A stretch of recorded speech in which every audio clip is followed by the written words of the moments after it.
Hello, I'm Paul Pluter and welcome to Paul Pluter Prestige.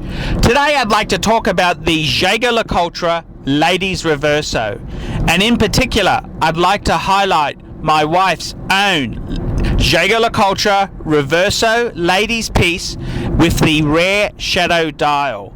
And this piece here is a watch I obtained from Sydney Vintage Watches, and I think it encapsulates everything good about the Reverso model itself. And I'm a huge fan of leather straps. I love watches that are on leather straps. And in my own collection, I have a Patek annual calendar, I have a Patek Calatrava dress watch, I have a Breguet transatlantic chronograph, I have a Jaeger-LeCoultre Reverso, and I also have in my range there many straps that I fit to my Rolex Explorer 2 when I feel like a different mood. And the funny thing is, my wife herself dislikes straps. She likes bracelet watches, and I saw this when I gave her a Cartier Banois, and she didn't really wear it much. And when she chose her watch of her dream, she chose a Patek 24, which is a watch famous for its integrated steel bracelet. So when it came to choosing a Reverso for her, it was obvious I had to supply it on a genuine Jaeger-LeCoultre bracelet. And I must say, this piece here works wonderfully well with the Jaeger-LeCoultre bracelet. It's a very high quality bracelet with two finishes, a polished and a matte finish.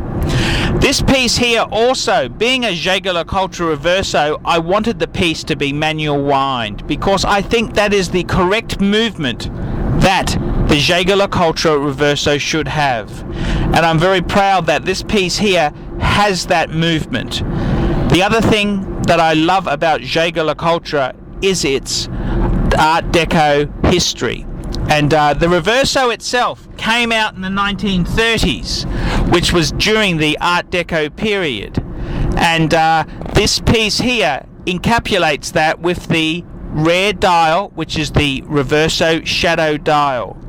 And the Shadow Dial is a two-tone blacky grey dial with the old type of hands, old type of numerals, and it's just such a beautiful thing to have.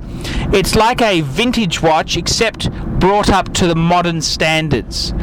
And I must say, Jaeger-LeCoultre has often downplayed this model in recent times. This model's not that old. It was available around the turn of the millennium, and what's happened now is they've released the Jaeger-LeCoultre Tribute Watch, which celebrates the 80th anniversary of the Reverso.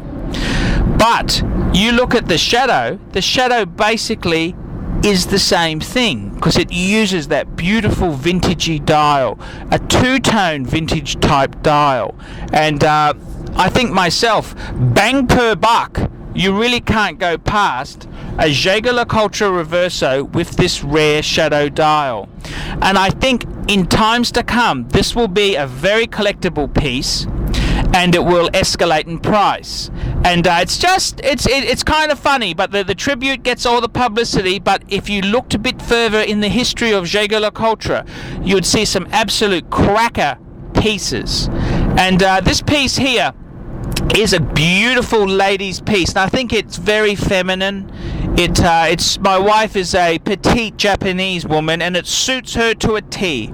It's classy, it's stylish without being obnoxious and showy. It's everything that you'd want in a beautiful dress/sports type watch. This is the sort of watch you could wear to a Melbourne Cup party, which is a very upmarket horse race in Australia. It's also the type of watch you could wear to a wedding or a special occasion. Mind you, my wife does choose to wear her Patek 24 to such events. But the Jaeger-LeCoultre Reverso is a cracker of a piece. And I don't think you can really get nicer than this for a lady's piece. The piece itself is not terribly easy to obtain. I mean, one can easily get a beautiful Rolex Datejust easily on the secondary market. but the number of second-hand Jaeger-LeCoultre ladies pieces with a manual movement are in fact very limited. So you do have to hunt for the goods, but it's like any collecting function. It's all in the chase. That's the fun of collecting. It's the tribal instinct of hunting down a nice piece. But I really do love the Jaeger-LeCoultre Reverso ladies piece, and I think it complements my Reverso Grand Date. I'm not one who thinks you've got to get exact matching models in ladies pieces. I think it's nice to have two Reversos. They can be different. Just like the man and woman aren't exactly mirror images of each other, so too the watches can be different, and I really do love this piece. I'm Paul Pluter from Paul Pluter Prestige. Please tell me what you think of the Jaeger-LeCoultre Reverso ladies with shadow dial. Thank you.